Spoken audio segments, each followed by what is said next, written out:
Hello, beautiful people. I am so looking forward to sharing a very, very beautiful person with you today. I'm Megan Edge, Master Healer and Intuitive Counselor, and with me today is my dear friend, Junie Swadron. Hi, Junie. Hi, Megan. Junie, can I share a little bit about who you are with our audience? Thank you. Beautiful. Okay, sure. So Junie is, among many other things, a psychotherapist and also an acclaimed author and playwright. And today I'm going to be asking Junie a whole bunch of beautiful questions so that you can experience what Junie is all about and what it is that she's bringing to the world through her gifts. Wow. Thank you. I am really excited to share you.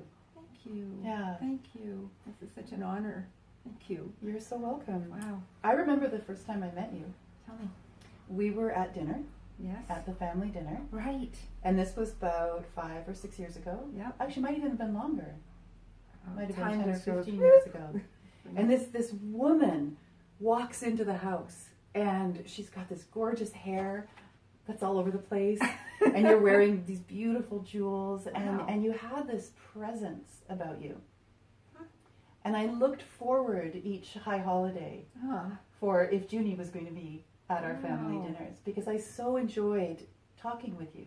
And I had little kids at the time, so I know we Yes. didn't always get to have that conversation, but I always felt a click. Wow. And me too. I had no idea it was reciprocal. Absolutely reciprocal. Oh, Yes. wow. No idea. Wow, that's Megan. I want to talk to her. Yes. Yes, there was an immediate connection. There was, and that grew over the years. Yes. And then more recently, I've had the honor of working with you, Yes. of coaching you, Yes. of watching you go through your personal transformations and Yes. helping you with that and holding space for that. Oh, yes. And as I see you moving into this expansion of how you're showing up in the world, I'm so excited to watch this unfold Thank you. and to be a part of it. Thank you. And it is such a gift to have you holding that space with me and for me. It's just Thank you. such a privilege. I mean, I've been doing that for people for many, many, many Yes. years, and it's just so healing for me to be with you, to have you be there for the different things that I've been going through lately, and then to be on the other side and just feel myself expanding, as you say, and growing, and it doesn't take long. No. And that's the thing one of the things I wanted to say today. It doesn't have to take very long for people to transform, grow when you have the intention to do that. Yes. Yeah. Well, that's a beautiful way to move into the first question that I want to ask you so that we can begin sharing you Okay. with our audience. Yes. How do you, Junie, move into these places in your life? What methods do you use to bring your story to the forefront? And how do you use that story? Well, one of the things I think is recognizing that it is a story. And powerful. Yeah. Mm-hmm. And that when I can separate myself from the story and how I interpret that story, Mm-hmm. then I can give myself a different story. It wasn't always like that. It was more about, oh my God, this happened to me, and it's this one's fault or that one's fault, or if this hadn't happened, or if I hadn't been there. And it wasn't with the awareness of this, wait, stand back a moment. Mm-hmm. There are many, many ways in which we can interpret something and then respond to it. And so for me, it's having that awareness that this isn't the only way to see something. And what am I still holding on to that's not allowing me to go forward? Mm-hmm. And so that's I think one of the first things is that I value story. I'm a storyteller. I work with people with stories all the time. Mm-hmm.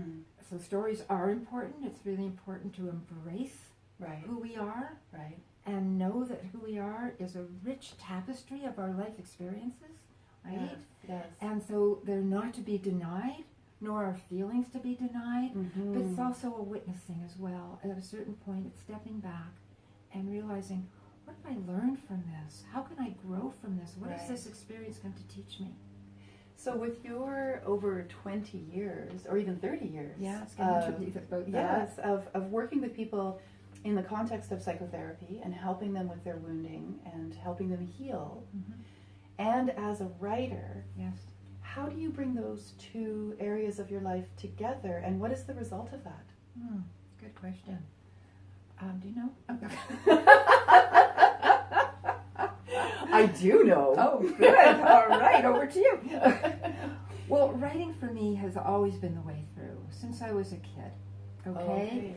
And so, and I was one of the lucky ones that used a diary to help me to be real, to be somewhere that I could put my thoughts and feelings where nobody else would see them or go. Right. And diaries, you know, back in the day were a fun thing to do. Mm-hmm. You know, they weren't like today where people journal. They weren't called journals. They didn't have that kind of importance to them. Mm-hmm. And so I learned that it's a creative healing tool, basically. The writing is creative, it's also healing. So as a psychotherapist, to go back to your question, the same year I kind of put up my shingle to become a psychotherapist, which is almost 30 years ago, is when I also started coaching writers to write and having writing workshops, because I learned at a young age that when we write and we step out of the way and we allow the writing to do the writing, right. And what I mean by that is we're not worried about what it looks like, sounds like, spelling, punctuation, grammar, none of that, but we access that innate, authentic voice inside of us, and it tells the truth. It is so liberating. Okay, so it sounds to me, the way you're describing it, that you're not teaching people how to write in terms of grammar, structure, paragraph. You're going much deeper. Correct. And you really are joining therapy as a healing tool with writing as a healing tool. How did you know that was going to work? When did you know that? I knew that, I think. What comes to mind right now is the first poem I ever wrote, which you know, a lot of it was just writing how I was feeling, and then so many of my most painful entries had become poetry or short stories or whatever. So it's creative. It's fabulous, as well as cathartic. It's healing. And so it's both. And the healing, there's this expansiveness, this place that opens up. So I know that we move, and you know, having studied to get my you know, credentials as a therapist, and knowing that we access the creative part of our brain. So it's not the linear left brain that just goes like this. It's not like writing for academic writing, and it's not writing that we would do in our business per se, but it's writing the part that accesses the inner wisdom. And when we do that in the way that I just described, and there are many other ways and tools in which to do that, it just merges together. We become free, and it's like, whoa, because whatever we're holding tight, we don't want to face, we don't want to look at, and the writing will just, when we just drop into that place, it just releases so much of that pain, and it sifts it up. We now have places to move where before it gets stuck energy. So is it a process then of allowing your client to take that story that they've been holding so tightly and place it outside of themselves and onto a piece of paper? I've never thought of it that way, but I can see how it can be seen that way. I see it more that it's almost that it comes through when you're moving out of the way of your judgments. Oh, this sucks. I have nothing really valuable to say. Everybody writes the same thing. You know, why am I important? Why is this or whatever? But it just comes from a place within, right? That's no longer outside of us, and we don't even know as we're writing. It's like hearing and listening.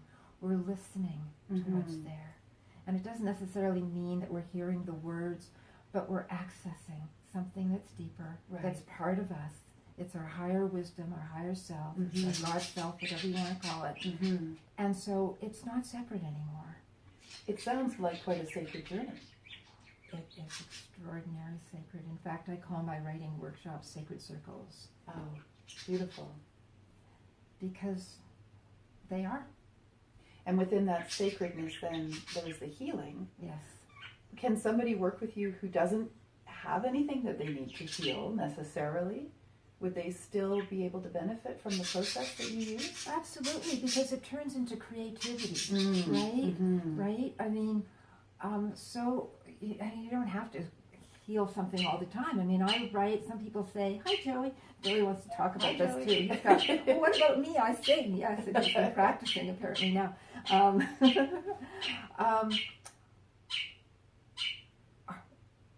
You see, we're creative beings. Being human, we have an impulse to create. Mm-hmm. And when, whatever that is, right? And it doesn't necessarily mean it's writing, because I work with people who are not necessarily using writing as their creative tool. Yes, I'm getting there. I'm talking to him all the time. It could be any art form, right? It could be growing your garden, getting out and just putting your fingers and your hands in the weeds and the earth, and something alive happens, and you see the seeds start to spring, and it's the metaphorical, and it's also in reality. And so when we're using that creative impulse to create, then it's so empowering and enlivening, because we see, wow, I could do this. I can do this. And that's why I think it's so important. I think one of the things that I love doing more than anything is helping people find what it is what is their dharma? What is it that they really feel passionate about? And sometimes people forget that. They don't even know it's been so many years since they've even been in touch with it. So what can people expect then when they come and work with you? What does that look like for them? What different ways do you work with people? Well, it depends what they want, what they need. I could say that across the board, the very first thing that they can expect from me is to value them 100%, 1,000%, to see them for the unique being that they are, and that I hold that space for people. That completely, I see them as sacred. I see each person, no matter what they've been through, no matter where they're at in their life. They deserve to be seen and heard and valued and acknowledged in a way that perhaps they don't get anywhere else. And we move from there. So what is it that you've come to talk to me about?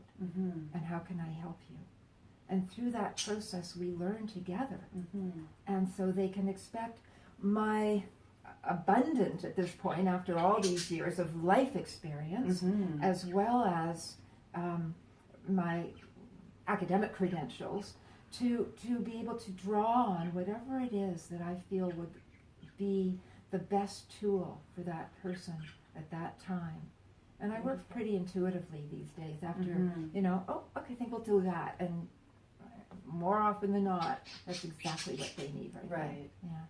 So I know that you do private practice. Yes. So those are one-on-ones. Yes. You've been leading workshops and classes for decades. Correct. And you've had thousands and thousands of people go through your programs. True. And you also now have a platform that you're working with for one of your courses. Can you talk to us about that a little bit? Yes, that's the course, Rewrite Your Life. And it's on a platform called Daily Om, O-M. Okay. And so people can go there, and it's an 8-week program where people they go there first of all, because they want to rewrite their script of the past. People who go to Rewrite Your Life, what that does is it offers people an opportunity to say, I'm done. I'm done. This is non-negotiable anymore. I do not want to be wasting my precious moments of today over something that happened years ago that I'm still holding on to. I don't know how to let it go. Right. It's suffocating me. I know that, and but I'm stuck there. And they're wanting to do this through the process of writing. Correct. Okay. That is the process, is writing, because of all the reasons I've just explained. And so there are tools, and there are meditations within, like audio meditations that people can listen to on the program for every single module, for whatever it is that one is teaching you, whether it's to work with forgiveness, whether it's working with a time I was stronger than I thought, and oh my God, what are my gifts? What do I have? How do I become resilient? What do I draw upon? Wow, this sounds like an amazing program. I'm thrilled with it, and because I have to say I'm really happy, and thousands of people are already been invested in that program, and it's very exciting to me because it's been my way through. And so I think for most of us, when we find something that works and we can offer it to others and it works for them, what could get better than that? Absolutely. Now, this program, I understand, has come out of your own publications, and I'd love to talk a bit about what you have written. Sure. And what you're offering people in the world these days. So this is the first one, the first book. The first book. Which is called Rewrite Your Life. Yes. Can you tell us about this book and how it came about, please? Okay, well, the irony of Rewrite Your Life. Okay, now I get to be real vulnerable and transparent, which is what I am anyway. I'm not somebody that says, oh, I know the answers. I'm always learning. That's why I love you. Thank you. That's why I love you too. We're allowed to just be real, take off the masks and be real. And so Rewrite Your Life actually was born at a time I was in a mental institution. I was actually there healing from a really, really awful depression, a clinical depression where I was suicidal. And I just said, at some point in that process, while I was at the hospital, said, this is going to be the last time. I'm not letting this happen to me again. And that was, I think, 11 or 12 years ago, not even that many years ago. Wow. Yeah. I mean, throughout my years, I've done a lot of good things that I am proud of, and my illness, as bipolar illness, would enter into my life and the challenges would come up. I thought, I don't need to identify with myself as that anymore. Right. And somehow that just became so vivid and strong inside of me that it was just, buck stops here, Junie. You're not coming back to one of these places ever again. Right. And up until now, I have not. And I don't foresee myself doing that ever again. And so Rewrite Your Life, this book was born then. Wow. And so that's it. And it's just what, and so it's filled with many of my own stories of transformation, of how I've moved from that pain to how I've healed it, as well as there are many, there's I think 30 or 30 whatever number of stories written by clients, mostly clients of mine who have rewritten their stories, and so their stories of transformation are in here, as well as after every single chapter of whatever it is, a significant move, my birth story about my mother, teachers and mentors, whatever they are, there's a let's write section. And in that section is the memory prompts that will help you, to remember what, time I was stronger than I thought. What was the circumstances? At which pivotal point did I realize that I had the wherewithal to move through it? So that's what this is. And I'm certain that there are many, many people out there watching this right now who can relate, who know what that feels like. And for you, I want you to really look at this beautiful woman, because she knows what that is like, and she knows how to move through it. And she is an amazing person for you to work with. Thank you. Yeah, absolutely. But there was something that came before Rewrite Your Life, wasn't there? Oh, yeah. Let's talk about your beautiful play. Thank you. The play is called Madness, Masks, and Miracles, and I do have a DVD of it. Luckily, it was it was videoed that evening, but not great in terms of the quality of it. It's all but right. What was great is that too, I hope this isn't the continuation, well, it's not, this was born at a time when I was coming through a breakthrough in a hospital, and I thought, oh my God, and I had just moved to the west coast from Toronto. I live in Victoria, as you know, we live in the west coast of Canada, and I was in another hospital having had another serious depression, and even though I was expected back at work, I was working as a mental health worker in downtown East Side in Vancouver. I was working had my own private practice, etc., etc.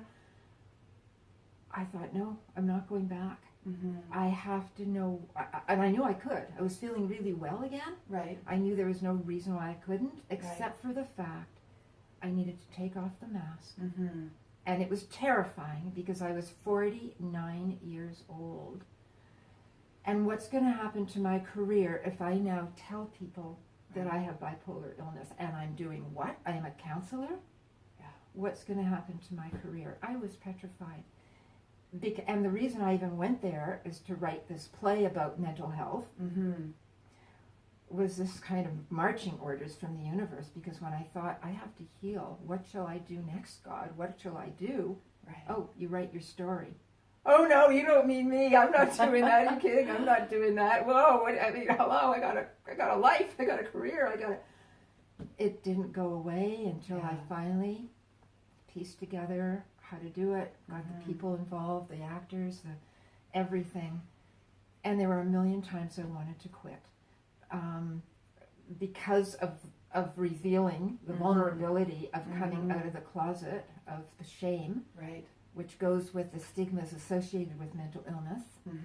And so that was petrifying for me, as well as the millions of masks that that I had to take off. But all of the I acted in it. I co-wrote the play. I was the assistant producer. There were so many hats. You wore a lot of hats. I wore so many hats, and there were so many things that were going on behind the scenes. But the reason I didn't quit is because I knew the message was bigger than me. It wasn't about me anymore. And what did you call it? Madness, Masks, and Miracles. And it's about the madness or the dark night of the soul we all go through. The masks we wear so that we don't show the madness, the heartbreak, the pain, the sadness, the grief. So nobody will see that because we've been taught to just, oh, I'm fine. That's right. And then the miracles that allow us to take off those masks and be real. And part of those miracles for you was really, truly stepping on your life path, your life purpose. Truly, I mean, to do this work. To do this work, Megan. Yes. Yes. Way fuller in the capacity, because I'm not hiding a place that was me. I'm not seeing a client. I never did come to somebody to figure I'm above them, but I sure wasn't going to let them know I just came out of a mental institution about 3 months ago or something, or a month ago, or whatever it was. They didn't need to know that. And now it's like, it's not what defines me. Right. And it doesn't have to define anyone. That's right. We're so much more than that. Yeah. It is not that. And so if somebody would have told me, and this is what I mean by rewrite your story, because if someone, the gifts and the lessons that come from these things, if somebody would have told me years ago that having bipolar illness would be a gift, I would have said, who's the sick one here? I don't think so. It's been my liberator. This is where the word? It is a word, yes. Yeah. And this is where I know how well you can speak to this whole experience, where instead of giving platitudes to people, and so many people with mental illness or even any trauma or wounding are so used to having those platitudes, oh, it'll get better, oh, it's the silver lining. You can speak from that place of darkness and pain, and can say with complete authenticity and truth, your truth, it is possible to move through these wounds. Yes. And to come out the other side. Yes. And to be on purpose. 100%. Yeah. 100%. So your journey started with Masks, Madness, and Miracles. Correct. Moved into Rewrite Your Life. Yes. And then you took it even farther. You took I it another did. step. I did. You wrote Right Where You Are. I did. Which is an awesome pun. I love the title of this book. Right Where You Are. And the interesting thing about this is I had so much fun with it. I didn't write it from a mental institution. I wrote it from, I don't know where. I wrote it from my desk or a coffee shop or something. And it's imbibed with, I don't know if that, no, I think that's when you drink. But I was drinking. It's full of. It's full of humor, which I love, because that's one of the things I love to do the most, is just have fun and crack jokes and be funny. So it really helps people. So first of all, it's a book of writing tips. Right? It gives people who, I don't know, what does this part say? Well, it says, Right Where You Are, a book for those who dream of writing but don't know where to begin. Right. Yeah. And so, that's the way. That's the panacea. WRITE, RIGHT. Right. So I had a lot of fun doing it. And Right Where You Are, believe it or not, is the name of the very first workshop I ever gave 25, 30 years ago. I called it Right Where You Are. Oh. And yes, it's a pun, it's a play on words, but what it also is it's writing where you are right now in this moment, because that's where our energy is. So even if we're writing about something that happened to us 20 years ago, or about something, or an event or whatever, or a person, it's our energy to that event or that person or that situation now that we bring into our writing. And that's what informs us, right? Right. And so it's right where I am, right here, right now. So it's very present. Exactly, it's very present. And it sounds as though it's taking people out of the past where they may be dwelling and allowing them to bring that past into the present moment and do the work now in the present moment. Right, or even bringing that memory of what it was into now with everything we've learned from before about that now and how we might look at it differently. Or write it the way we remember, which is perfectly fine, and see what happens and see what shifts. And the other thing that writing, I don't think I brought this into the question that you asked earlier about rewriting your life, and even with any writing that we're doing for healing, it's about self-responsibility. It's stepping up to the plate and saying, I choose to be responsible for what happens to be in my life, and I'm taking that step forward. It's nobody else's fault that I am the way I am. And it's not my fault if I'm not aware of it. But as soon as I am aware of how I'm choosing to see a situation, I can take that ability to respond in a different way. And so that comes out in the writing, it comes out in the speaking, and we grow. I always say our voice on the page becomes our voice in the world, because whether it's in a book or whether it's just who we are as a person and showing up in our world with our friends, our family, our community, whoever and however we show up, we strengthen. We begin to stand taller, and it's that voice that shows up, that allows us to do that. That awareness that, wait, I can change this, and I know that that's possible. Yes, and that ownership becomes empowerment. That ownership of our story becomes empowerment. Absolutely. And it took me all those years, Megan, a lot of years of suffering and pain. And I'm not going to deny that those things were easy to come out of, or easy to go through. They were hell. Yes. You know, and nobody becomes bipolar for no reason, if that's the label they're putting on us, you know, or anything. There's a reason why circumstances happen and whatever, you know, and maybe there's a propensity because it's in the family, whatever it happens to be. But I didn't know how to get out of it. Yeah. I just didn't have a clue. And for all of us, it's different. But one thing I do know that is real for me, and I think many other people have come to know this too, is that there is always help when we ask for it. When we reach in or reach out, there is, you know, benevolent universe working for us. It's personal as much as it is impersonal. Right? So spirituality, your spirituality, is very important to you. It's been a really important part of your journey. Yes. And you've done something recently which is so fun, and it really speaks to how you, although the things that you've experienced are serious, the work that you do is serious, and you take it seriously. You can also have a lot of fun with the process. And spirituality doesn't have to be a big heavy either. It can be a whole lot of fun. Will you please introduce us to Jolly Beam? Okay. This is Jolly Beam. And Jolly Beam is, this is a coloring book. But not just any coloring book. It's not just any coloring book, no. It's called Coloring Your Dreams Come True. It's a bedtime story and coloring book for the child inside every adult. And for a child, it's a coloring book, and it's a co-creation with Suri Stickelstad Oakley, and she is my artist. And when she put form to my story of Jolly Beam, all of a sudden it came alive for me.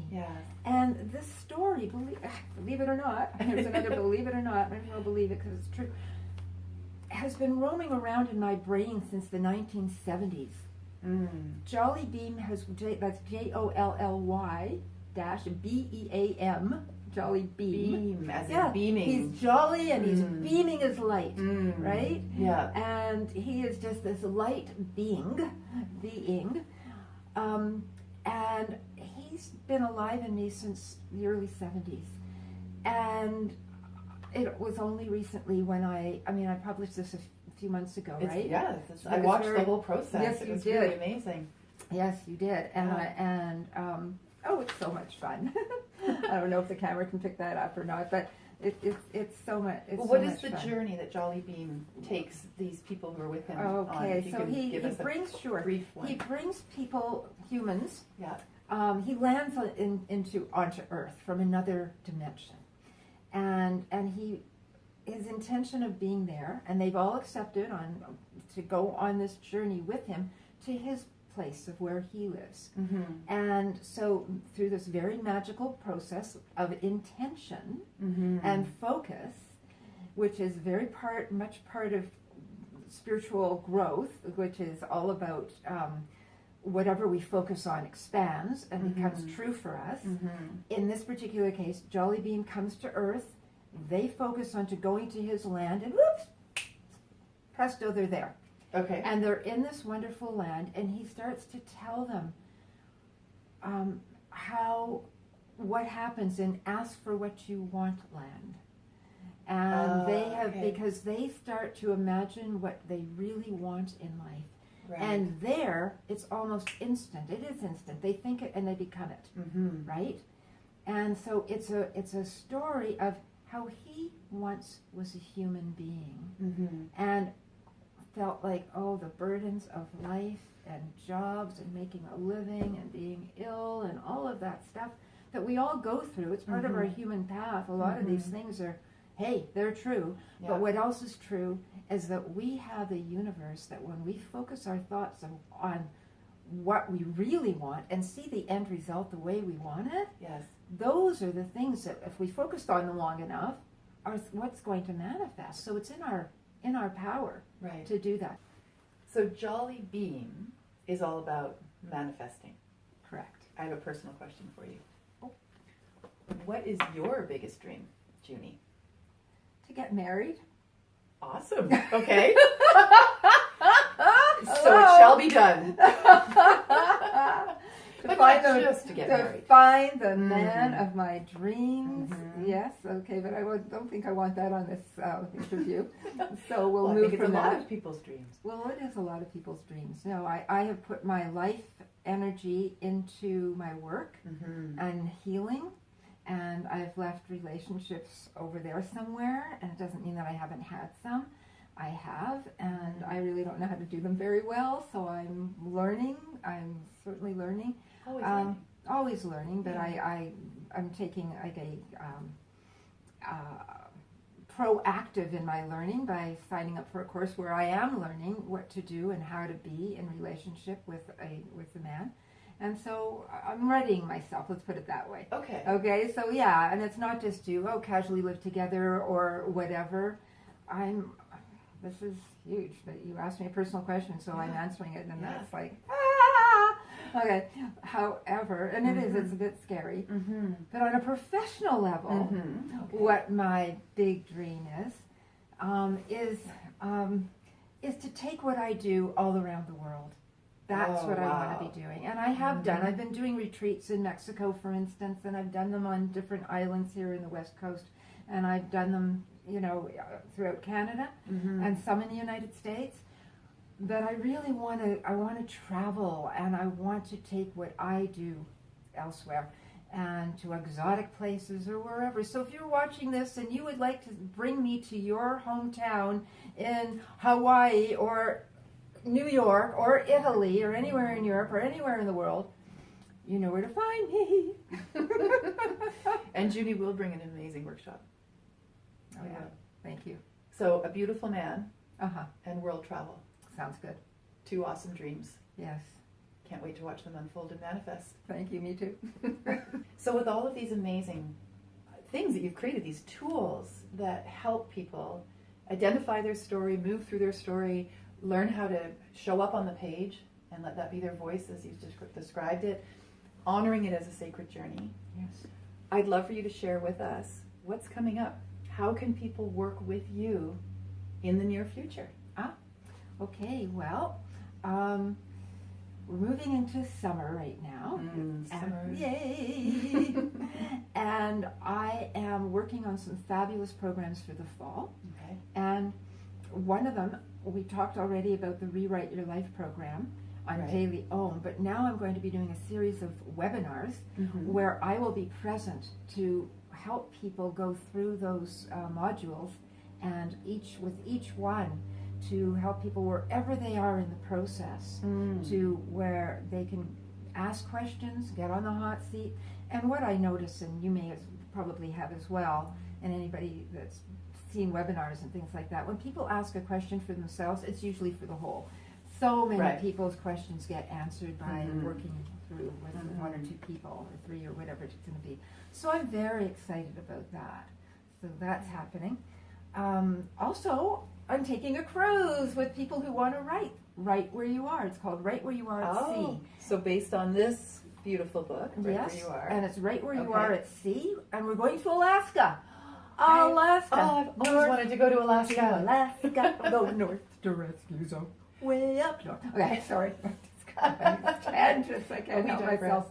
Yes, we digress. So you're going to be on a cruise ship. on a cruise ship, Holland America cruise ship, Okay. going leaving from Vancouver Yeah. to Alaska, 5 days, and we will be writing, creative writing. And every day will be different prompts and different topics to take you wherever the writing goes. And that's the beauty of creative writing. We don't know where it's Wow. going to go, but with my tutelage, is that a Yeah, word? yes, your Okay. expertise and your love and all of that. All good of that, stuff. yeah. We're going to be seeing phenomenal seascapes, right? Wow, I'm just so excited. And so if anybody wants to go on a cruise and write and see Alaska see Alaska and Juneau and all these other places along the way and hang out with you. and hang out with me, yes. How do they know? How do they find out how to do that? Well, I will, on my website, JunieSwadron.com, www.Junie, Junie, Swadron, SWADRON.com. All of that will be there. Plus, I'll be sending out newsletters and things. So if people want to be part of that information, you can go to my website and just put your name on the newsletter, on the panel thing that says below, do you want information sent to you? And we'll send it to you. Wow, So, that sounds incredible. yeah. So you have that beautiful website. I've seen it. It's gorgeous. Thank you. How else can people find you? Where else are you online? Oh, on my YouTube channel. Okay. Yeah, I have videos on there. Well, if they happen to be in BC, I do a lot of local programs as well, as well as, they'll find everything I'm doing on my website, Right. okay, because that's where all of it'll say upcoming events. And so one of the other upcoming events, so it's going to happen a few times, is author support retreat boot camps. Oh, And okay. so basically what that is for people who want to write their books. So that's been a joy for me over the last several years, where I work with writers who wanted to become authors. Many of them are people who have rewritten their lives, stories, and now they're on the other side of it and they want to write a book about that.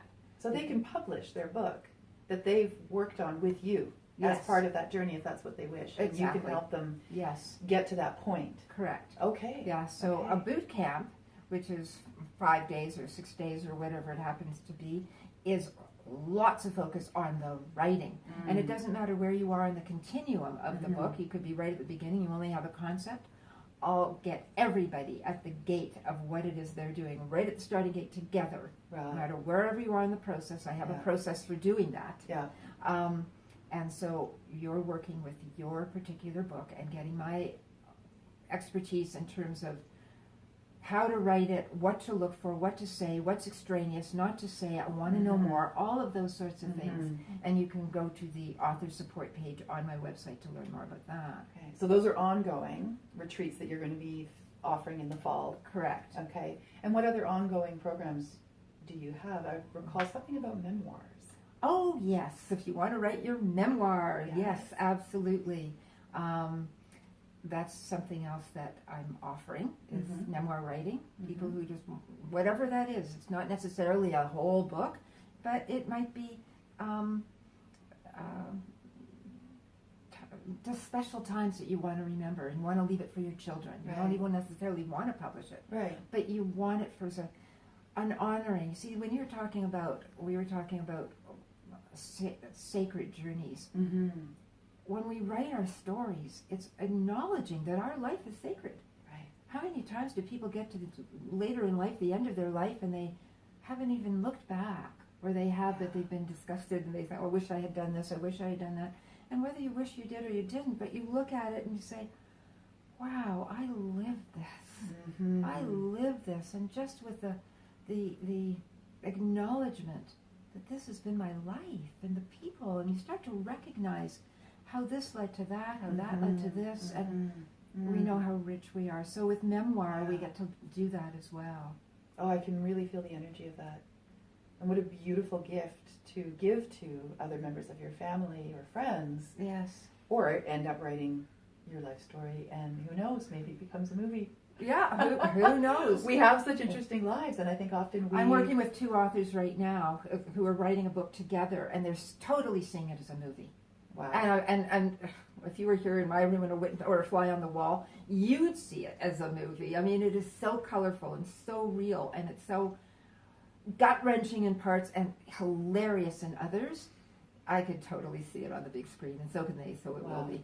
So really, the sky's the limit, or the universe is the limit for what people can do once they have seen the value of that story. Right. That we started with at the very beginning of our conversation, right? That story. And you're the person, you're this beautiful person who can help them with that in so many different ways that you've shared with us today. So you've shared with us so much about the work that you do and really opened up your vulnerability to us and let us in, which is so beautiful and such a gorgeous way to demonstrate how powerful that can be for somebody who comes and works with you. Thank you. In whatever way they do, whether they do workshop or personal work, or they take that Alaska cruise. I'm going to sign up for that Alaska cruise. That sounds amazing. Okay. Yes. Oh my God. Oh my God. Yes, please. What would be one beautiful piece of wisdom that you'd like to leave all of us with today? Oh wow. I think what I would like to say to people is follow your heart and follow your passion. Follow your heart and follow your passion. In fact, that's another workshop that I have. It's Unleash Your Passion, Creativity, and Highest Potential. I love doing that one. Beautiful. Unleash your passion, creativity, and highest potential. We are creative beings, and whatever that creative impulse is for you, do it. Follow it. Don't wait. Don't wait, as Wayne Dyer used to say. Don't die with your song still inside you, right? It's so important for us to take the steps to get there, no matter what age we're at, no matter what we think or we can't think. If there's an impulse, it's there for a reason. Yeah. So that's what I want to say. Beautiful. And you don't have to do it alone. Thank you. Yeah, and you don't have to do it alone. Yeah, we've got each other. Yeah. Absolutely. Oh, bless you. Thank you so much, Megan. Thank you so much, Junie. Oh, yeah. Oh. Beautiful. Thank you.